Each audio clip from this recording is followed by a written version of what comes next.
Bismillah ar-Rahman ar-Rahim. This is the first lecture of Mathew Arnold's essay, The Function of Criticism at the Present Time.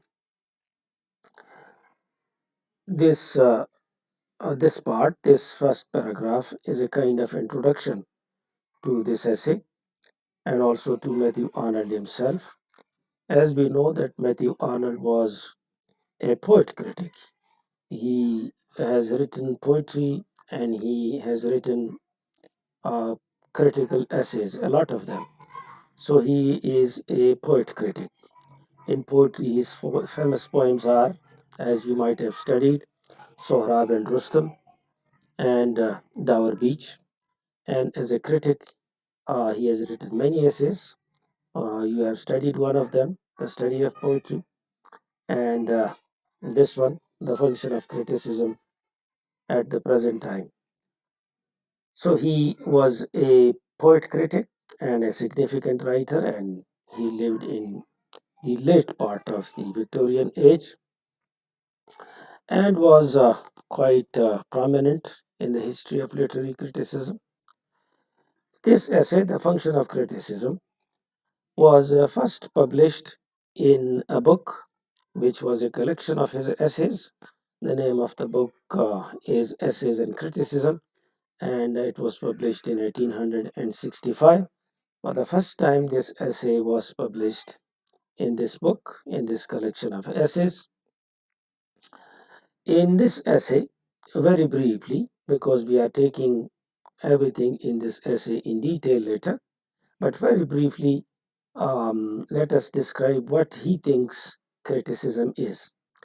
So he tells us that criticism is actually the propagation of good ideas. If you know good ideas, then criticism actually is the propagation or making others reach the best of the ideas. So, this propagation of ideas is criticism. He further tells us that criticism is also a kind of impartial effort. This impartial effort, he also refers to it as disinterestedness, which means that if you are a critic, then you should do your criticism impartially without taking sides, unprejudiced type of effort. So, this criticism is also an impartial effort to do what? To study the best that is known and to spread the best that is known, to study the best that is thought of in the world, and to spread the best that is thought of in the world. So, this is what he talks about criticism, what he says about criticism, that it is the propagation of ideas, it is the impartial study of that is of the best that is known in the world and that it's thought of in the world, and it is the spread of the best that is known in the world and that is thought of in the world. So this is how he defines criticism. As far as the role of a critic is concerned, he says that the role of a critic is to view an object for what it really is. This again means that you should do your criticism, you should look at the things impartially.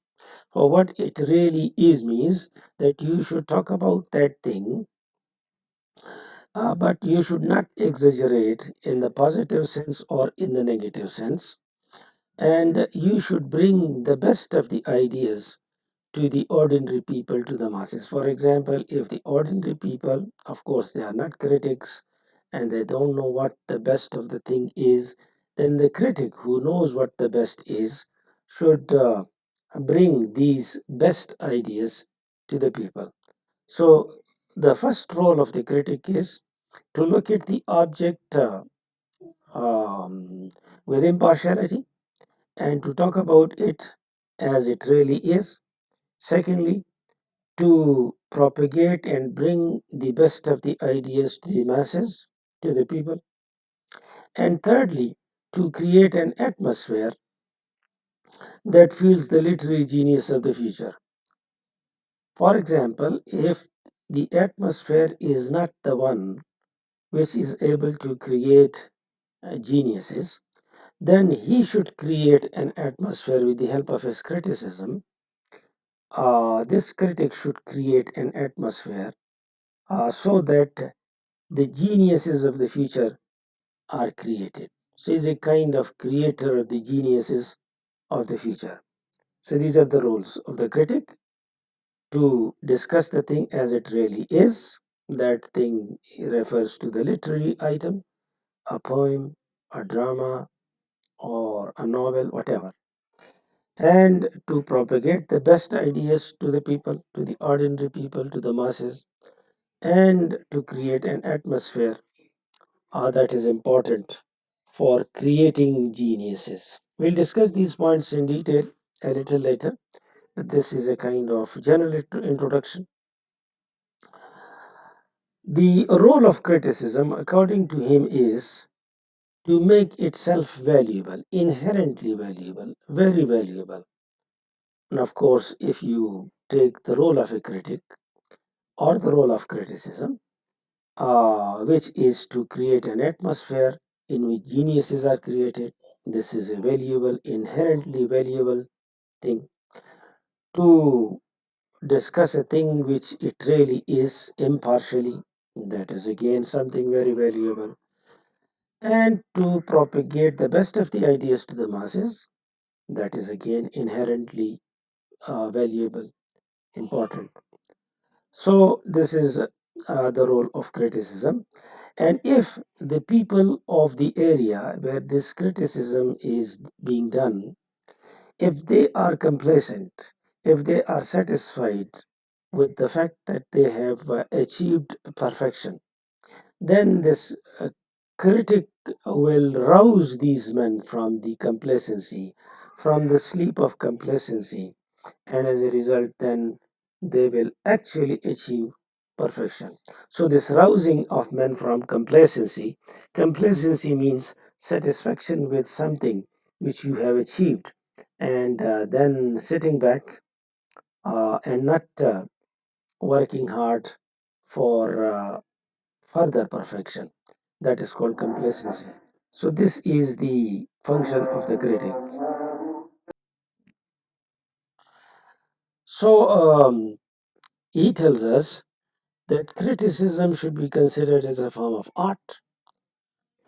It is a kind of art, of course, and that it has to perform very important functions, and that these functions are uh, a kind of contributions to literature as well as to society in general. So, once again, the function of criticism is described, that its contribution is in the field of literature, but it is also very important for the society in general. And as we discussed earlier, criticism actually is important for creating creative ability in the people, because sometimes the atmosphere is not made to create the future geniuses, and criticism paves the way for this creativity. If creativity is dead, then it is the function of the criticism to arouse this creativity once again.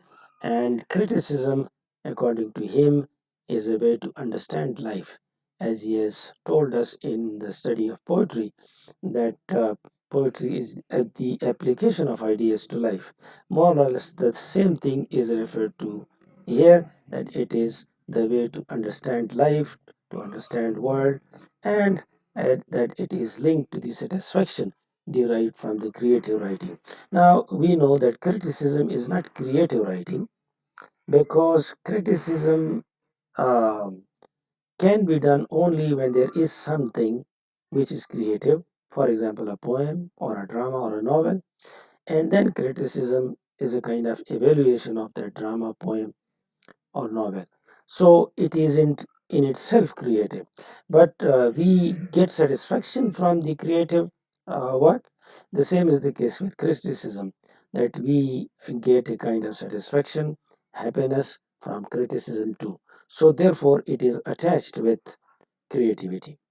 अब ये आप ज़रा उर्दू में इसकी introduction सुन लें. हम discuss कर रहे हैं the function of criticism at present time, जिसका मतलब है कि प्रेजेंट टाइम में क्रिटिसिज्म का क्या काम है. प्रेजेंट टाइम से मुराद विक्टोरियन एज है. और as an introduction to the poet, to the critic and also to this essay, हम ये कहते हैं कि मैथ्यू आर्नल्ड जो है ये पोएट भी था, क्रिटिक भी था. पोएट इसकी बड़ी मशहूर नज़में हैं, सोहराब एंड रुस्तम है, डाबर बीच है, और भी बहुत सारी हैं. और क्रिटिक के हवाले से तो इसने एसेज इन क्रिटिसिज्म लिखी है. बहुत सारी एसेज हैं जिनमें से द स्टडी ऑफ पोइट्री आप पहले ही पढ़ चुके हैं. एक बड़ा अहम राइटर रहा है विक्टोरियन पीरियड में, ख़ास तौर पे लेट विक्टोरियन सेंचुरी में.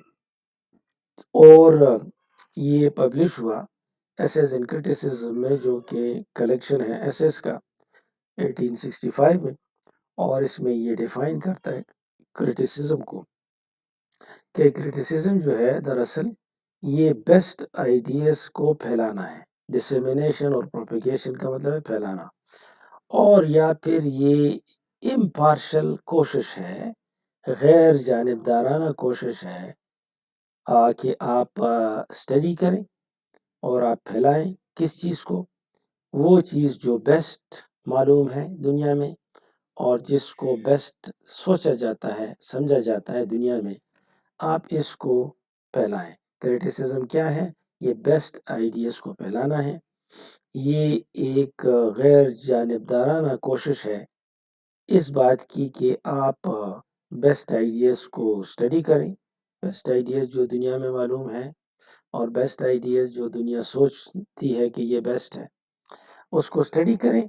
और फिर जब आपको मतलब पता चल जाए तो फिर आप उसको स्प्रेड करें, लोगों में फैलाएं. तो ये फंक्शन होगा क्रिटिसिज्म का. क्रिटिक का रोल और क्रिटिसिज्म का फंक्शन एक ही चीज़ है. तो क्रिटिक के रोल के हवाले से वो ये रोल इसकी बताता है. इसका पहला रोल ये है कि ये चीज़ों को जिस तरह चीज़ें हैं उस तरह देखें, या इसका मतलब ये है कि वो गैर जानिबदारी के साथ देखें, किसी नज़म की इवेल्युएशन करें, किसी आइडिया को एक्सप्रेस करें तो एग्जेजरेट ना करें, और अपनी लाइक्स डिसलाइक्स भी पर्सनल एस्टीमेट इस्तेमाल ना करे, हिस्टोरिकल ना करे, बल्कि टच स्टोन मेथड इस्तेमाल करे. और दूसरा फंक्शन ये है कि आवाम को बेस्ट आइडियाज़ पहुंचाए. तीसरा फंक्शन ये है कि ऐसा माहौल पैदा करे जिसमें फ्यूचर के लिए जो जीनियसेस हैं पोइट्री के हवाले से या नॉवेल के हवाले से, ड्रामे के हवाले से, ये पैदा हो. और ये कि क्रिटिसिज्म को इनहेरेंटली वैल्यूएबल होना चाहिए. इनहेरेंटली वैल्यूएबल का मतलब ये है कि वो अंदरूनी तौर पर ज़बरदस्त हो और ये लोगों को ख्वाब गफलत से जगाए और उनको मजबूर करे कि वो परफेक्शन अचीव करें. और ये एक किस्म का आर्ट है, और ये इसकी कंट्रीब्यूशन लिटरेचर में भी है, इसकी कंट्रीब्यूशन सोसाइटी में भी है. क्रिटिसिज्म रास्ता हमवार करता है क्रिएटिविटी का, माहौल पैदा करता है क्रिएटिविटी का, और ये ज़िंदगी को समझने का ज़रिया है, दुनिया को समझने का ज़रिया है. इसके ज़रिए हम हैप्पीनेस हासिल करते हैं. जिस तरह हम क्रिएटिव चीज़ से हैप्पीनेस हासिल करते हैं, तो यूँ क्रिएटिविटी और क्रिटिसिज्म ये यकजा हैं. अगरचे क्रिटिसिज्म क्रिएटिव नहीं है, क्योंकि जब क्रिएटिव चीज़ पहले से मौजूद होगी तो उस पे क्रिटिसिज्म होगी. तो ये एक इंट्रोडक्शन था जो हमने पढ़ा. तकरीबन यही चीज़ें अब हम दोहराते हैं एक एक करके. मसलन सबसे पहले हम इसी को दोहराएंगे कि डेफिनेशन ऑफ क्रिटिसिज्म इस ऐसे में कौन सा है. तो सबसे पहले हमने इस बात को समझना है. The definition of criticism as this is described in the function of criticism in the present time is this. These are his words, and it's a quotation from the same essay. He calls this criticism as a disinterested endeavor. Endeavor means to try to put your effort into. Disinterested means impartial. We have already discussed this. Um, he thinks that when you are impartial and you are trying to learn and propagate the best, first you learn the best and then you propagate that best which you have learned. And you are doing this in a disinterested way, which means impartially. If you are propagating the best impartially, the best is what? That is known and thought of in the world. The best that the world thinks is the best, and the best that is known to the world, that best is propagated, and it is done impartially, and thus to establish a current of fresh and true ideas. So once you learn the best and then propagate the best, then all the people come to know about this best, fresh, true ideas. And the atmosphere and the wave, the current of fresh and true ideas is created. So this is what he means by the word criticism. This word disinterest or disinterested, as I said, means impartial, that is not taking sides, that is becoming unprejudiced. A critic, especially, must be free from two prejudices. The first is the historical estimate, the second is the personal estimate. And we have discussed these 2 points in the study of poetry in detail. Historical prejudice means that some poem or novel or drama has played some important part historically in the improvement of language or in the improvement of the development of something, but that intrinsically is not good.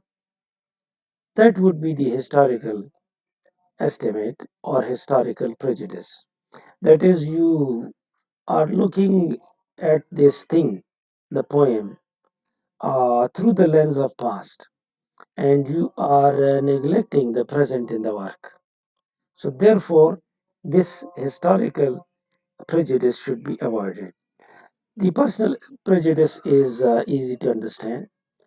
When you are evaluating something and your personal likes and dislikes intrude into that evaluation, or they put hurdles into your evaluation, that is called personal prejudice or personal evaluation. So, historical estimate and personal estimate are to be avoided, as we have studied in the study of poetry, and the touchstone method is to be used. If uh, we want to produce a great literary work, then two things, according to Mathew Arnold, are important. One he refers to as the power of man, and the other, the power of the moment. The moment means time. What is the power of man and where does it come from? The power of man is his hard work, his study, his genius. All these things are the power of man. The power of the moment is the climate of great ideas. The place where he is living, if that place has the climate of great ideas, then it is the power of the moment. If one of them is missing, then it becomes difficult to become a great poet, a great dramatist, a great novelist. He gives us an example, the example of Byron and Goethe. Both of them, Goethe was a German philosopher, poet, novelist, dramatist. He compares Goethe and Byron. Both of them are very good poets, very good writers. But the atmosphere for Byron, that is, the power of the moment was not there. The climate of great ideas was not present when Byron was writing. While when Goethe was writing, his writing is more powerful because he had a rich cultural background, because he had the power of the moment, the climate of great ideas that was there. He also gives the example of Shakespeare, and he thinks that Shakespeare was a deep reader, but he was very successful and he could achieve fame and glory. But these fame and glory, they were the result of his age and the climate of great ideas, because the Elizabethan age was the age of climate, was the age that was the age where the power of the moment was present, where the climate of great ideas was there. So this is his idea about what is criticism, and the idea about disinterestedness, and about personal historical estimate, and about power of man and power of moment. इसमें ये आपको पता है कि Matthew Arnold बाज मुश्किल और phrases ज़रूर इस्तेमाल करता है, और वो फ्रेजेस बड़ी मशहूर भी हो जाती हैं और उस एतराज़ के हवाले से नोटोरियस भी हो जाती है, जिसमें यहाँ पे एक है डिसइंटरेस्टेड एंडेवर। क्रिटिसिज्म को डिफाइन करते हुए कहता है कि क्रिटिसिज्म ये है कि आप नंबर वन इम्पार्शल रहें, डिसइंटरेस्टेड कोशिश करें किस चीज़ की, to learn and propagate the best. पहले बेस्ट खुद सीखें और फिर बेस्ट को प्रोपेगेट करें, लोगों में फैलाएं। आवाम को मालूम नहीं है द बेस्ट कौन सा है, आप मालूम करके लोगों को पहुंचाएं।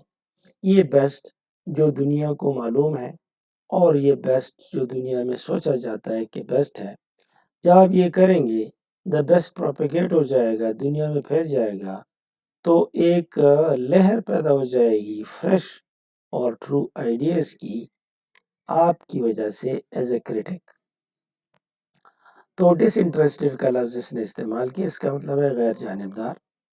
और ये भी कहता है कि दो बुग़्ज़ हैं जिनसे आप दूर रहें, और इन दोनों का जिक्र हमने द स्टडी ऑफ पोइट्री में किया है। एक हिस्टोरिकल एस्टिमेट है, एक पर्सनल एस्टिमेट है। हिस्टोरिकल एस्टिमेट से भी दूर रहें, क्योंकि कोई चीज़ जो कि हिस्टोरिकली इम्पॉर्टेंट रही है लेकिन इंट्रिंसिकली इसके अंदर ब्यूटी नहीं है, तो वो फिर द बेस्ट नहीं है। पर्सनल एस्टिमेट से भी दूर रहे, कोई चीज़ आपको अच्छी लगती है लेकिन एक्चुअली अच्छी नहीं है, आपको पर्सनल वजूहात की वजह से अच्छी लगती है, तो ये भी इम्पार्शल नहीं है, तो इन दोनों से आप दूर रहें। अगर आप चाहते हैं कि प्रोडक्शन हो ग्रेट लिटरेरी वर्क का, तो इसके लिए दो चीज़ें ज़रूरी हैं, पावर ऑफ मैन ये ज़रूरी है और पावर ऑफ द मोमेंट ये ज़रूरी है। पावर ऑफ मैन से मुराद है उस इंसान की, शायर की, ड्रामेटिस्ट या नावेलिस्ट की स्ट्रगल, कोशिश,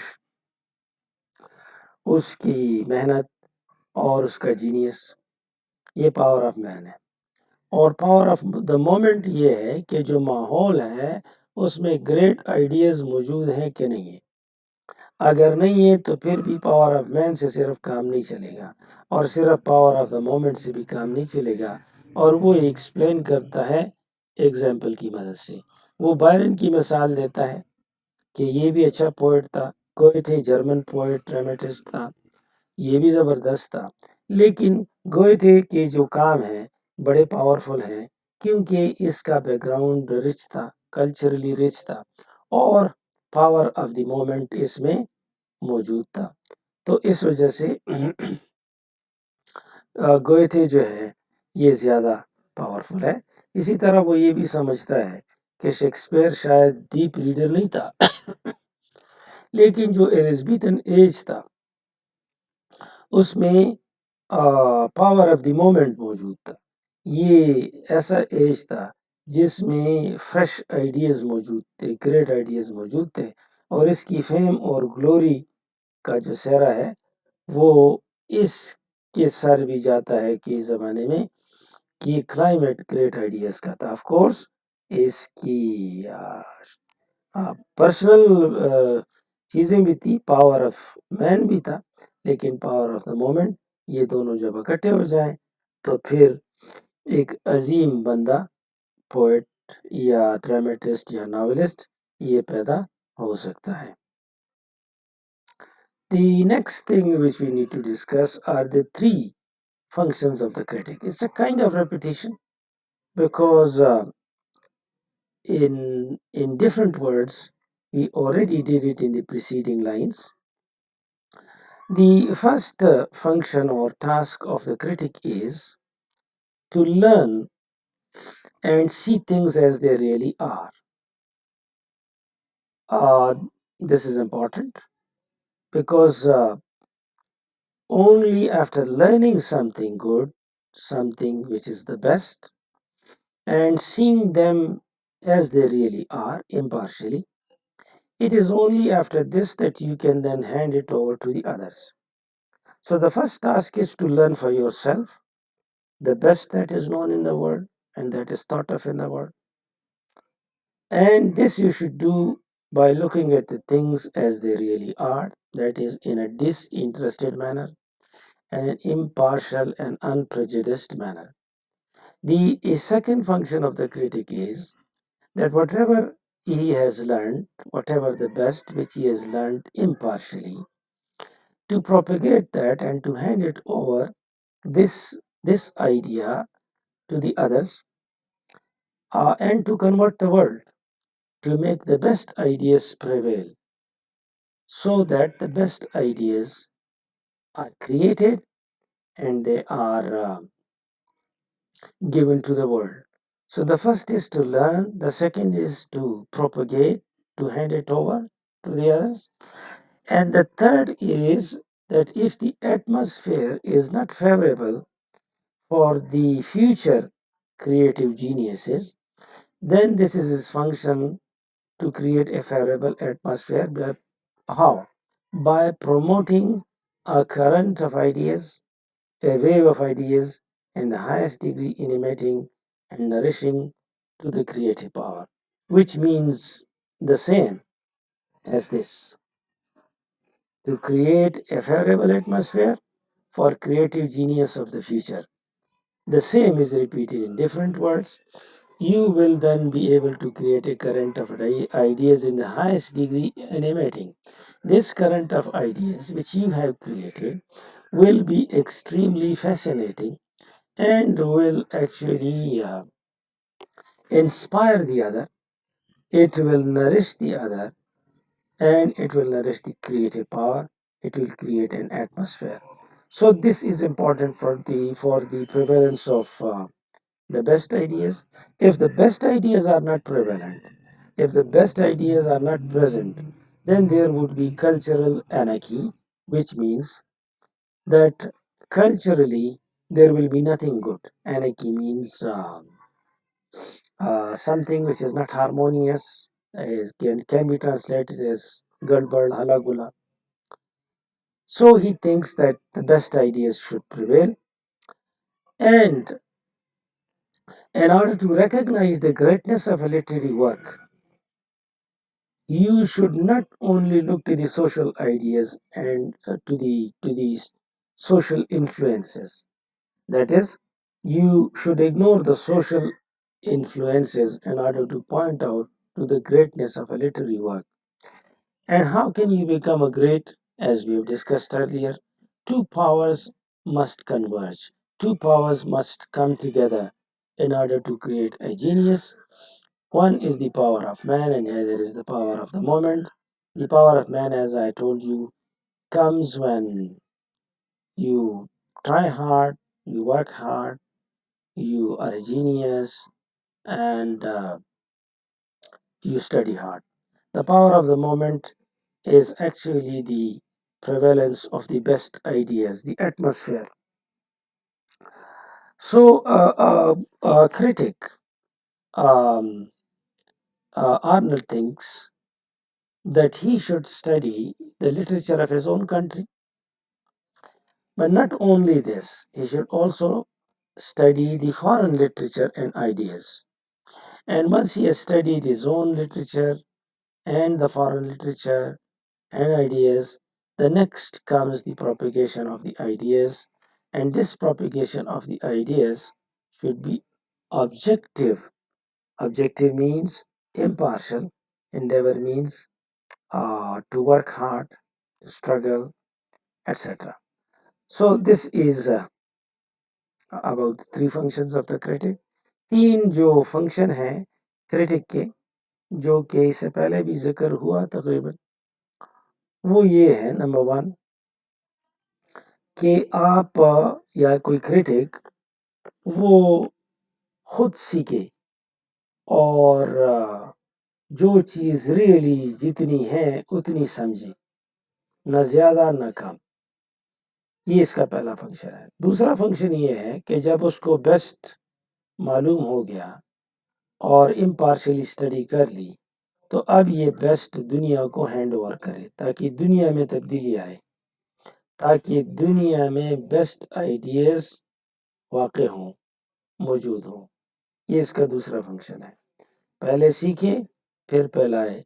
और तीसरा फंक्शन ये है कि अगर बेस्ट एटमॉस्फेयर नहीं है जीनियस क्रिएट करने का फ्यूचर में, तो फिर उसका काम ये है कि वो इस एटमॉस्फेयर को प्रमोट करे, बेस्ट आइडियाज़ का एक लहर बनाए, करंट बनाए और ये ऐसा वेव हो जो लोगों को मुतासिर कर एनिमेट करे, मुतासिर करे और लोगों को नरिश करे, उनकी क्रिएटिव पावर को नरिश करे।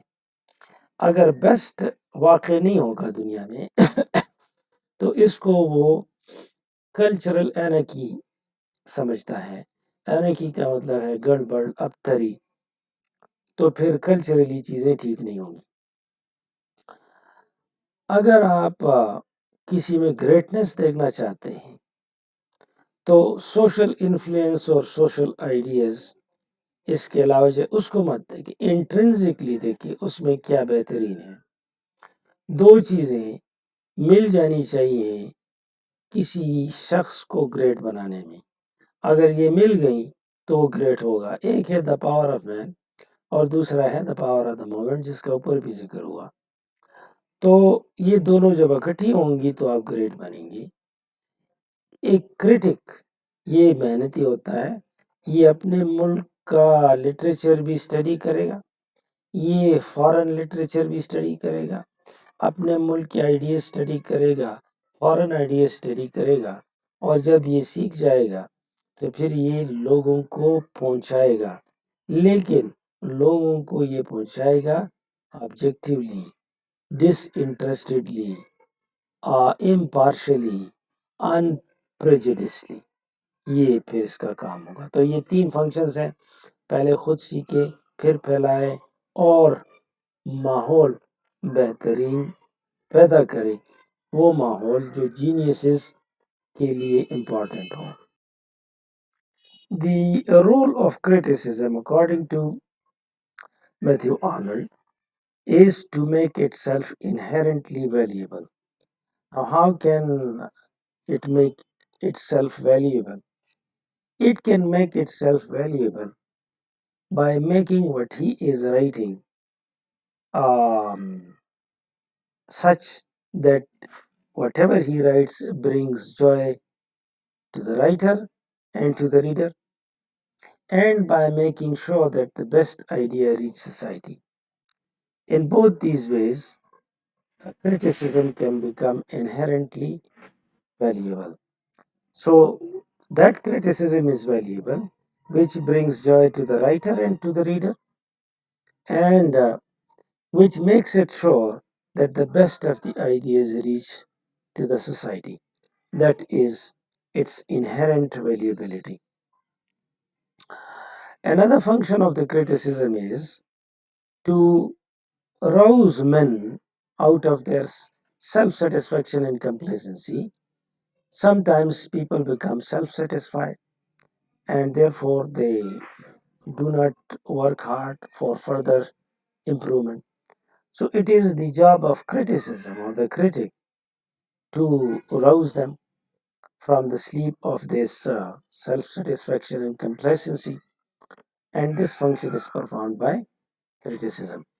If this is done, then this criticism makes these people contemplate, think about the ideally perfect thing. So this is what criticism does, or a critic does. A critic rouses them from the complacency, and then they are able to think about the ideally perfect thing. So it is something which is inherently valuable. Only inherently valuable thing can do this job. So therefore, ideal perfection should be the aim of critic, and should be the aim of criticism. Role of criticism ये है कि इसको inherently valuable होना चाहिए, यानी अंदरूनी तौर पर ज़बरदस्त होना चाहिए। ये कैसे होगा? ये इस तरह होगा कि ये खुद राइटर भी जॉय महसूस करे, क्रिटिक, इसका रीडर भी महसूस करे, और दूसरा ये इस तरह होगा कि ये बेस्ट आइडियाज़ को सोसाइटी तक पहुंचाए। नेक्स्ट इसका फंक्शन ये है कि ये लोगों को उभारे कि वो ख्वाब गफलत से उठें, और जो इत्मीनान है उनको कि उन्होंने सब कुछ हासिल कर लिया है, उससे बेदार हों, मज़ीद कोशिश करें और आइडियली परफेक्ट चीज़ को हासिल करने के बारे में सोचें, और ये आइडियल परफेक्शन उनका एम होना चाहिए, उनका मकसद होना चाहिए। Next comes the defense on significance of criticism.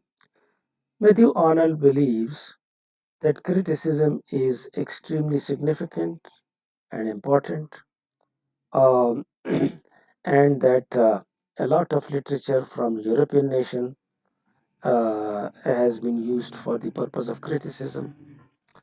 European nations have written a lot of literature, and this literature has then been judged, evaluated, criticized, has been the object of criticism. But he thinks that England has failed to produce and encourage significant amount of critical writing, that England has discouraged criticism due to the attitude of the writers, or some of the writers, towards criticism. He gives the example of Wordsworth, that Wordsworth thought that critical writing is a waste of time. Waste of time for the author, the one who writes, and for the reader, the one who reads. And he also states, Wordsworth, that criticism can do a great harm to someone, this critical writing, and creative writing, writing poetry, etc. This has little harm, no harm occurs. So criticism, therefore, is harmful. Matthew Arnold says that Wordsworth is not right in saying so, because he himself was a critic, and we have read his preface to Lyrical Ballads. That is not a kind of, it is criticism, and by talking against criticism, that is also the criticism of criticism. So he himself was a critic, and that he is not correct in saying so.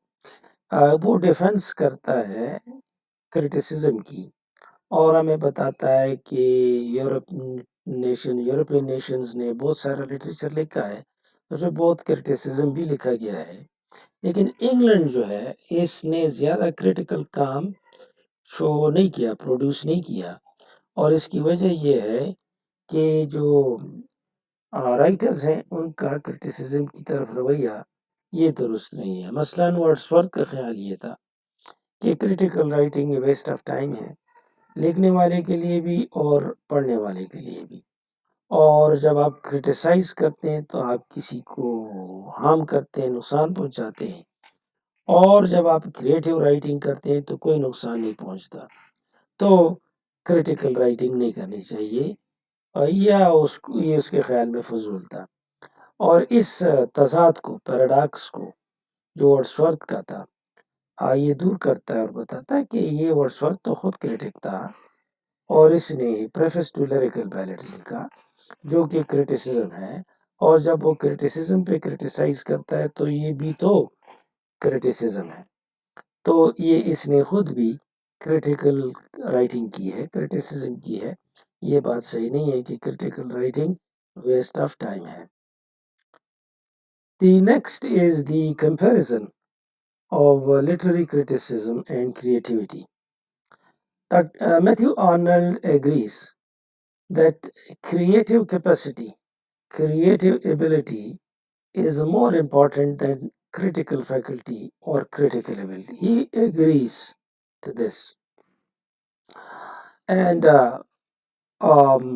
he defines criticism, as we have studied, that it is an impartial endeavor, an impartial try in all branches of knowledge, theology, philosophy, history, art, science.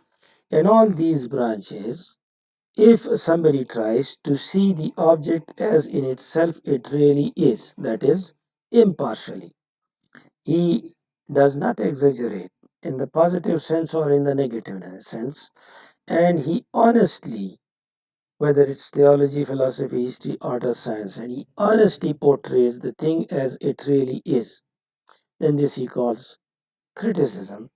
And this description of something objectively, impartially, with and unprejudicedly, this is a kind of prerequisite for valuable creation. Valuable creation is possible only when there are the best of the ideas in the minds of the people, and the best of the ideas can be propagated by the critics. So he tells us that creation of quality is not possible if people are not given fresh ideas. And these fresh ideas, as we have discussed earlier, are given to the people by the critics. The critics learn himself with impartiality, then he propagates, and then he creates an atmosphere. Um, this criticism, though it's not 100% equivalent to creative joy or to creative ability, but the joy which we get from the creation is the same as the joy which we get from writing critical things. So the emotional state of writing criticism is equivalent to the emotional state of writing creative things. So in this regard, creative criticism is as important as creative writing is. So first he confesses that creative ability is better than criticism, because first comes creative thing and then criticism is done on that creative thing. But then he tells us that it is not less important, because the joy which we get from the creative ability is the same as we get it from the critical ability. The next is that the great writer and the great writing emerges, the great writing and the writer is created from great ideas. And these ideas must reach the masses so that the atmosphere becomes that of the best ideas. The critic has to perform a very important function by identifying these ideas.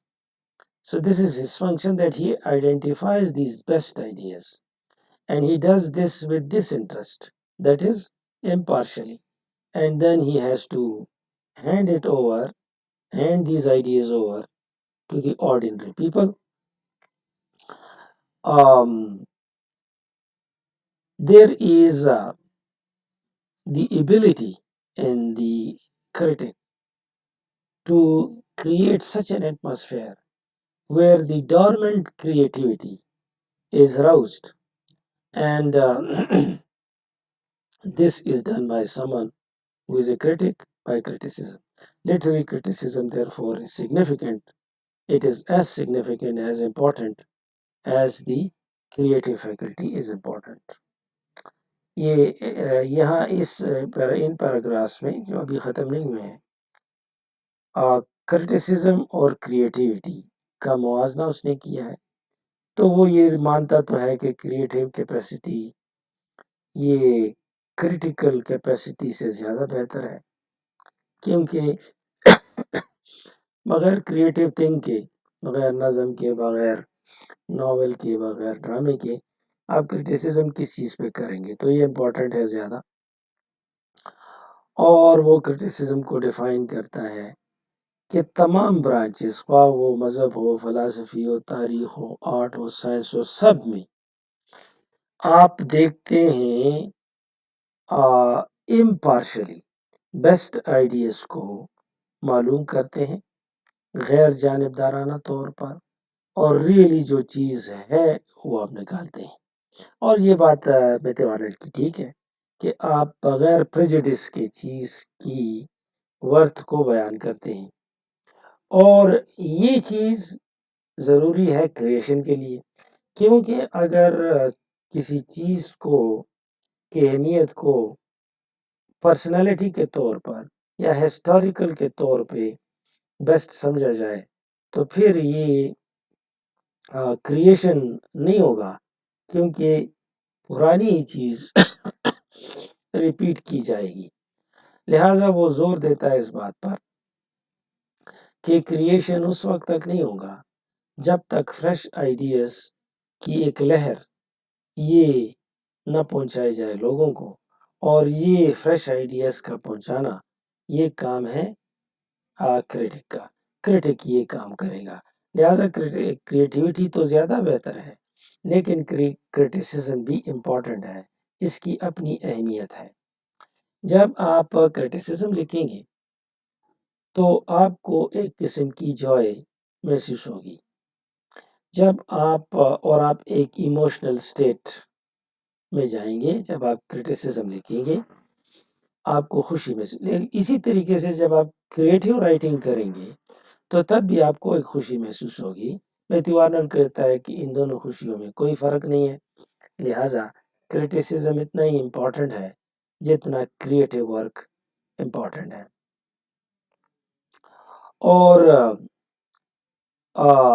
Great writing या great writer ये तब पैदा होगा जब great ideas मौजूद होंगे माशरे में, और ये आवाम तक पहुंच जाएंगे, और ये आवाम तक पहुंचाने का काम और इसकी शनाख्त का काम ये एक क्रिटिक का काम है कि वो इम्पार्शली इसको लोगों तक पहुंचाए।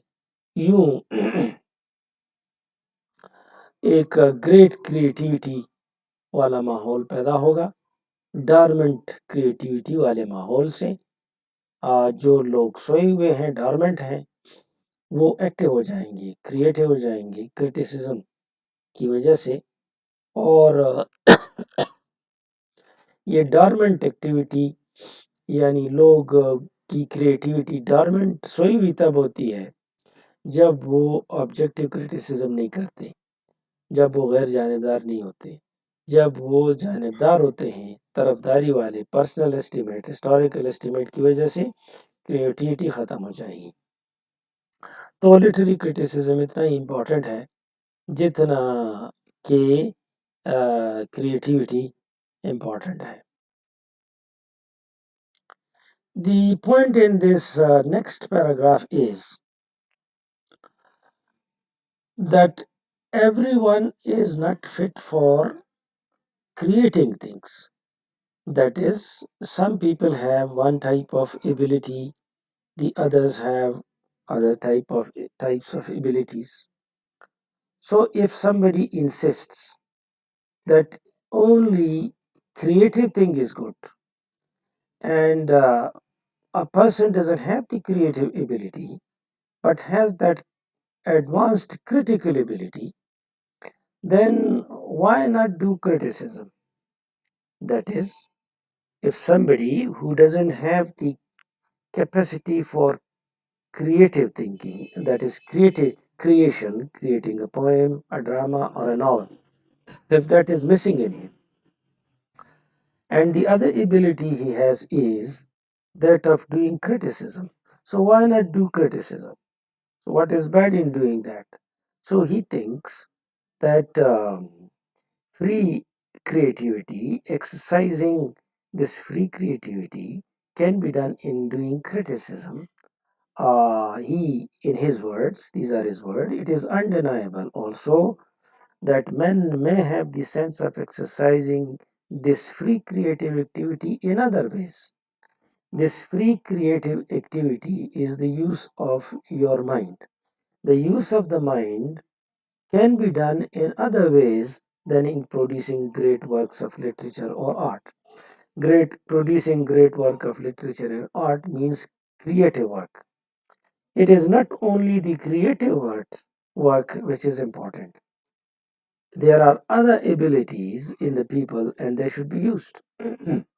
So therefore, if some people were better equipped to write criticism, it would be frustrating to insist they channel their talent only for creating original writing. Somebody is best in writing criticism, and you are insisting that he should write creative writing, a poem, etc., then it would be very frustrating for him if he insists on the same thing, that there should be creativity in him. ये important paragraph इस हवाले से है कि इसमें वो बताता है कि एबिलिटीज़ मुख्तलिफ किस्म की हैं. क्रिएटिव एक एबिलिटी है, क्रिटिकल दूसरी एबिलिटी है.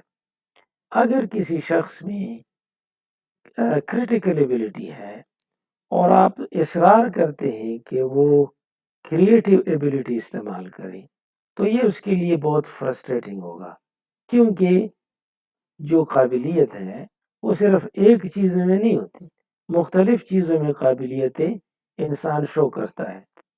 एक टीचर अपनी काबिलियत टीचिंग में शो करेगा, स्टूडेंट होकर काबिलियत शो करेगा, एक दहकान होकर काबिलियत शो करेगा, एक क्रिटिक होकर काबिलियत शो करेगा, क्रिएटिविटी शो करेगा, और एक क्रिएटिव राइटर पोएम लिखेगा, ड्रामा लिखेगा या नॉवेल लिखेगा, ये उसमें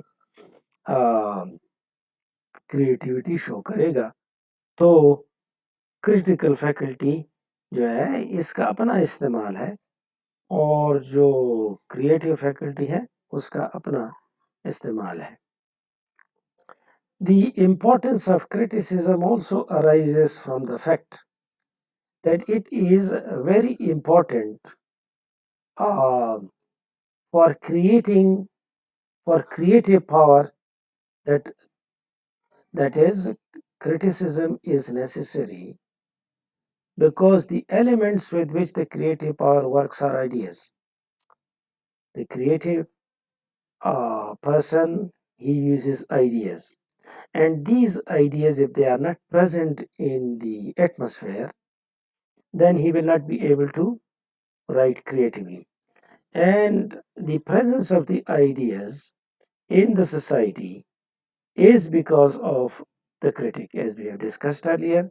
One of the functions of the critics is to propagate these ideas, to create an atmosphere. If this atmosphere is not present, if the idea, the best of the ideas, if they are not present in the atmosphere, which is the function of the critic, then how would creative power work?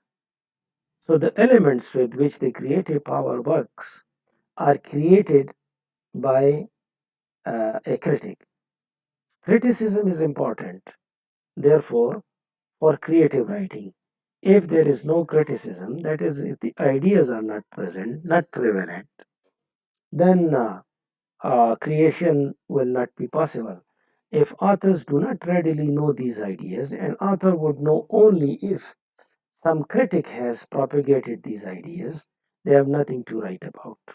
So if these best ideas are not prevalent in the society, creation will not be possible. It is the function of the critic to create such ideas. So, in a way, criticism is important for creation. Um, in the society, there should be true ideas, and these true ideas should be discussed, debated, propagated, and this is done by a critic. Good criticism propagates good literature, according to Matthew Arnold. तो ये आखिरी item है, उसके बाद conclusion है. Criticism जो है ये इम्पॉर्टेंट है क्रिएटिविटी के लिए, क्योंकि क्रिएटिविटी के लिए आइडियाज़ ज़रूरी हैं कि ये मौजूद हों. इन्हीं आइडियाज़ को एक क्रिएटिव राइटर इस्तेमाल करेगा. ये मौजूद नहीं होंगे तो वो कहाँ से लेगा. इसकी मौजूदगी होगी एक क्रिटिक की मदद से. क्रिटिक प्रोपिगेट करेगा बेस्ट ऑफ द आइडियाज़ को, इसका करंट और इसका एक वेव पैदा करेगा, जिसको इस्तेमाल करके क्रिएटिव राइटिंग क्रिएट करेगा. तो यूं क्रिएशन भी क्रिटिसिज्म के बगैर मुमकिन नहीं है. इसके लिए भी क्रिटिकल आइडियाज़ ये ज़रूरी है कि पहले से मौजूद हो, एटमॉस्फेयर मौजूद हो, ऐसी सोसाइटी मौजूद हो जिसमें ट्रू आइडियाज़ को डिस्कस किया जाता है, डिबेट किया जाता है, प्रोपिगेट किया जाता है. तो सही क्रिटिसिज्म वही होगी जो प्रोपिगेट करेगी गुड लिटरेचर को. And here comes the conclusion of the essay.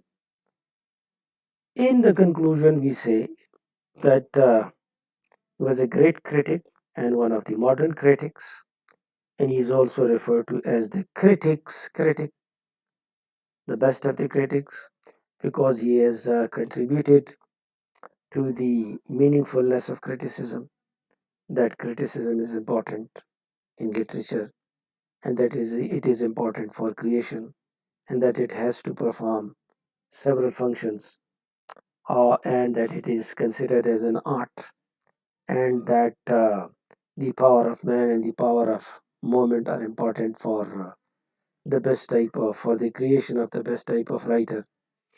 Um, that criticism is important as any other creative art. He has compared creative art and criticism, and he thinks that criticism is a prerequisite, is very important, significant for creative ability. Because if ideas are not present, creative ability will not be possible. That personal estimate is wrong, that historical estimate is wrong, and the best is the objective method or the touchstone method, which is done through comparison and through analysis. So for him, the real critic is the critic of life, the critic of society, the critic of religion, culture, national character, all aesthetic activities. Such is a critic. Is not only literature in which criticism works in all these. ये conclusion है, और conclusion में जितना आपने पढ़ा होता है उसको आप दोहराते हैं, और जो कुछ हमने इधर पढ़ा वो आपके सामने है. हमने पहले इसका इंट्रोडक्शन किया, क्रिटिसिज्म की डेफिनेशन जो पहले इसने की, डिसेमिनेशन का माना सीखा, इम्पार्शल अनप्रेजुडिस्ड का माना सीखा, और इसका इस्तेमाल सीखा, रोल ऑफ ए क्रिटिक मालूम किया, और डेफिनेशन ऑफ क्रिटिसिज्म पढ़ी जो कि यहाँ पर दी हुई है. डिसइंटरेस्टेड लफ्ज़ को सीखा, इम्पार्शलिटी किसे कहते हैं, गोएटे क्यों ज़्यादा बेहतर था बायरन से, और शेक्सपियर क्यों ज़्यादा मकबूल था, पावर ऑफ मैन किसे कहते हैं, पावर ऑफ मोमेंट किसे कहते हैं, तीन फंक्शन की एक क्रिटिक के कौन से होते हैं, क्रिटिसिज्म का रोल क्या है, और क्रिटिसिज्म की इम्पोर्टेंस क्या है. इसी तरीके से क्रिटिसिज्म और क्रिएटिविटी में कौन सी ज़्यादा इम्पोर्टेंट है. क्रिएटिविटी अगर इम्पोर्टेंट है तो क्रिटिसिज्म भी कुछ कम इम्पोर्टेंट नहीं है. सारी एक रिवीजन ये एक कंक्लूजन में होती है. So that's all for now. Thank you and good luck.